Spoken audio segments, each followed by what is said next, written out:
Добрый вечер. Меня зовут Ильяс Бунимулин, и я ветеран штаба. Уже 25 лет, отнюдь не выброшенных, я провожу в этом штабе, привожу друзей и провожу не худшие из времен своей жизни. 25 лет назад в Китайгородской стене нас наставлял Фикрят Табеев, наш замечательный земляк, с Рустемом Фаизовичем из города Нижнекамска и из Татарстана. И дело его живет. Посаженный им росток порос, расширился, но это отнюдь не сорняк, это прекрасное дерево. Сколько за 25 лет здесь было разных людей, сколько было встреч, незабываемых. Кто-то, к сожалению, ушел, а кто-то создал новые семьи. Люди дружат, люди общаются, люди развиваются. И что не вечер, то яркие, незабываемые люди.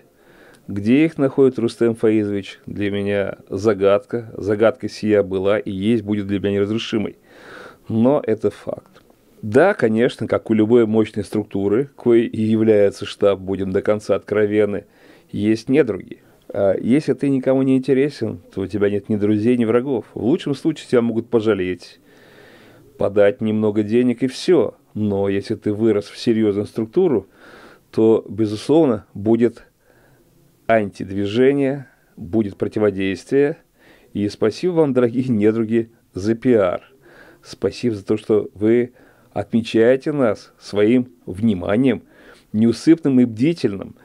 И пусть приходят сюда, а ведь они приходят, агенты, из недружественных, так скажем, структур, пусть видят, едят нашу еду и скрипят зубами. Что ж, приятного аппетита.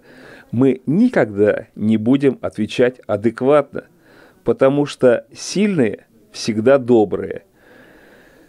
Сильный никогда не будет бить в ответ.